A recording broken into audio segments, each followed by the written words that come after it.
Hey guys, welcome back to my channel. I'm Lauren, I'm a food photographer, and on this channel, I'm sharing all my best tips, tricks, and resources to do with food photography. So if you're into that, don't forget to hit that subscribe button and let's jump into today's video.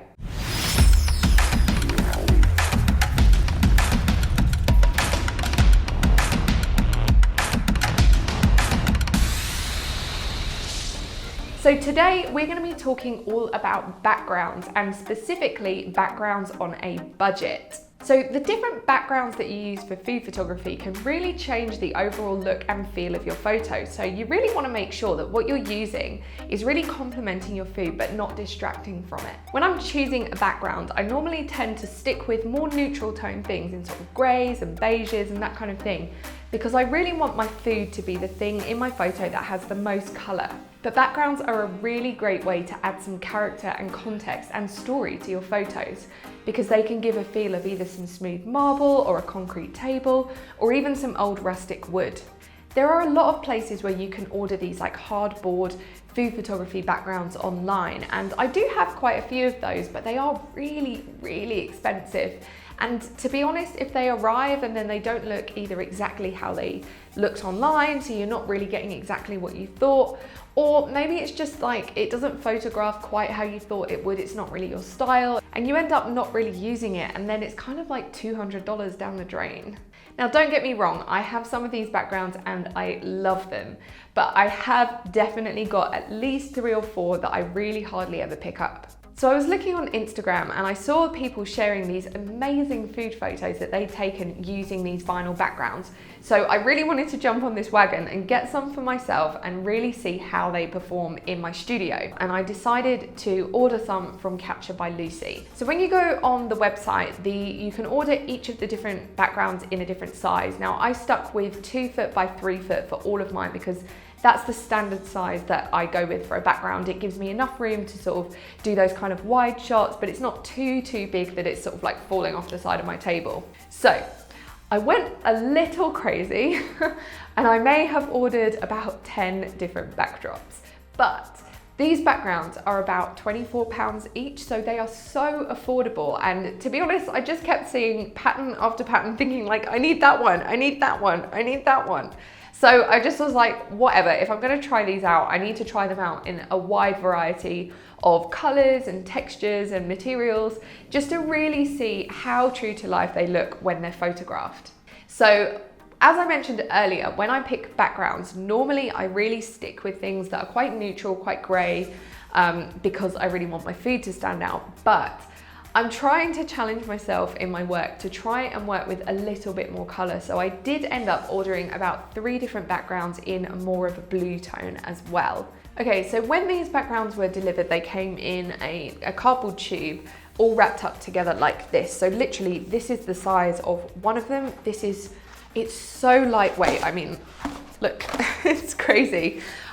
This is super easy to store. You can either roll it up and just keep it like in the corner of your room or studio or whatever, or you could even just leave them sort of like unrolled on a table on top of each other. So yeah, I'll leave the link to Lucy's store below. Definitely check her out. These are really cool, and I'm just gonna give you like an initial first impressions look. So this is, I'll have to check the names of them, but this is like a stone patterned one. So each background is printed on a piece of vinyl, which is, I mean, it's super thin. It's like a piece of paper. However, these are sturdy. Now, I have had, I think, 1 or 2 vinyl backgrounds in the past, and the quality of those was not up to the quality of these ones. These are super durable. So one of the first things I noticed about these ones, which I didn't experience with my vinyl backdrops before, is that when I unroll it on the table, it just lays flat straight away. So quite often when I've worked with these backgrounds in the past, they come all rolled up in this tube, and then you put them out and they stay curled up, and you have to like weight them down with something or flatten them out, and that kind of takes a long time, and it's just really annoying. But whatever material it is that they use at Capture by Lucy, it just lays flat straight away, which means literally you can start working with them immediately. It makes the whole process of shooting a lot quicker. Yeah, as I said, they're really, really durable. So you can feel that they're not going to tear, they're not going to sort of get crinkled or anything like that. I mean, obviously, you still want to take care of them. Like, you don't want to be too rough with them. You want to make sure that you're storing them safely. But yeah, I mean, the quality is really, really good. So one side is printed and then the other side is grey. One of the things that I noticed immediately that is a massive advantage of these vinyl backgrounds as opposed to the boards that I was using before, is that these are completely wipeable. So I can kind of, if anything gets spilled on them, or even if sometimes I kind of want to be a bit messy with the food and have something sort of spilled over the side, when I'm done, I can just wipe this, dry it and put it away, and it's ready to go for next time, and it's not going to get damaged. I mean, as I said, you want to take care of them, so you probably don't want to, you know, like put some raw beetroot on it and then leave it overnight and then clean it up the next day, because it probably will stain. But I mean, if you're going to just do a shoot, get some things on it, clean it straight away, it's absolutely fine. It's completely waterproof, it's wipeable, and yeah, I love it.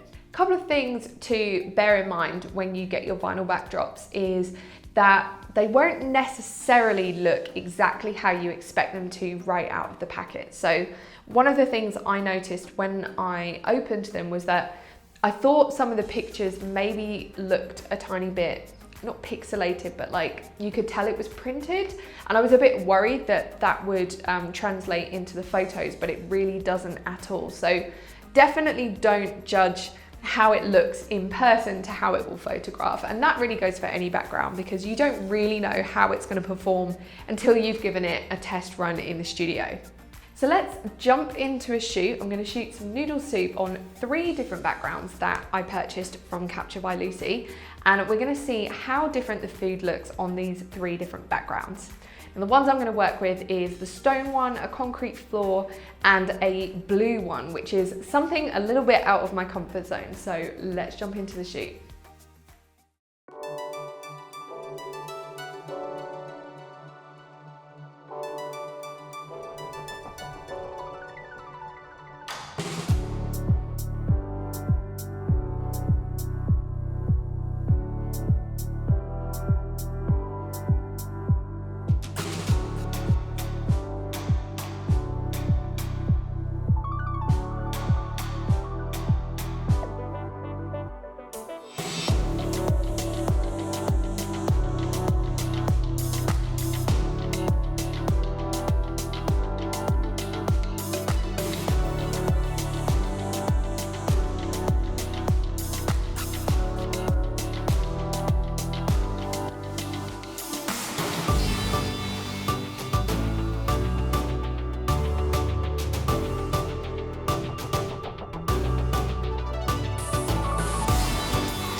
Okay, so the first photo that I took was on the concrete floor background. So let's hop in and take a look at how the picture came out. Now, concrete is something that I really love shooting on anyway, but I've never really found something that gave me that true concrete look before. So in this one, I mean, I love the texture. It's not too much. It definitely doesn't distract from the food, but it really gives you that just, I don't know, nice textured look.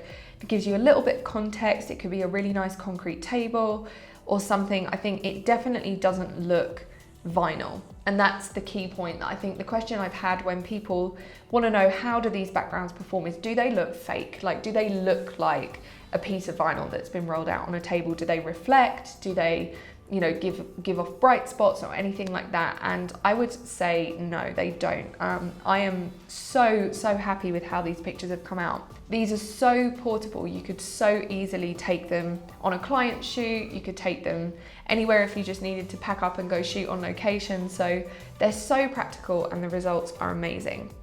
Okay, so let's move on to the next one. And this one is Azure. For me, this is very different to anything that I've shot on in the past. And as I mentioned, I really want to try and start pushing myself to shoot with a bit more color and a little bit more sort of, I don't know, pizzazz than normal. So this was a really good way to kind of test it out without breaking the bank too much. And so far, I am really, really happy. I'm even considering buying the pink one. So this one, when I bought it, I kind of had visions of using it more as a backdrop behind things, so that when I create that shallow depth of field in my photos, that blue would be nicely blurred out and you wouldn't see the texture maybe quite so much. But actually, I kind of like the cool feel that this gives to this photo. I think it helps the noodles stand out because the majority of the dish is pretty warm tone. So it's kind of playing on that complementary color vibe, which is nice. It helps make the greens look really vibrant and crisp. Yeah, I think this has been a really nice way to incorporate a bit more color in my work. And for the last one that I used for this shoot, this is the grey stone walls background. And I think out of these three, this might be my favorite so far. So this one it's similar in tone to the concrete floor. It's potentially a tiny bit warmer. However, it's got a lot more texture. So it's really got that stone wall look. And I love that. I think in food photography particularly, if you shoot quite a minimal style like I do, I don't use a ton of props in my work. So adding in some texture and interest in the background is a really good way to keep the photos interesting without them being sort of overpowering. So yeah, I think with this one especially, I'm just loving the texture that it gives, and I think it looks really realistic. So I'm really happy with that. So thanks for joining me on today's journey of shooting with vinyl backdrops. I think it has been a super fun experience and I can't wait to shoot on all 10 of these backgrounds. I'm so happy with how they came out, and I'm definitely gonna keep using them in my work. So yeah. Don't forget to subscribe if you are not already, and I will see you next week for another food photography video. Bye guys.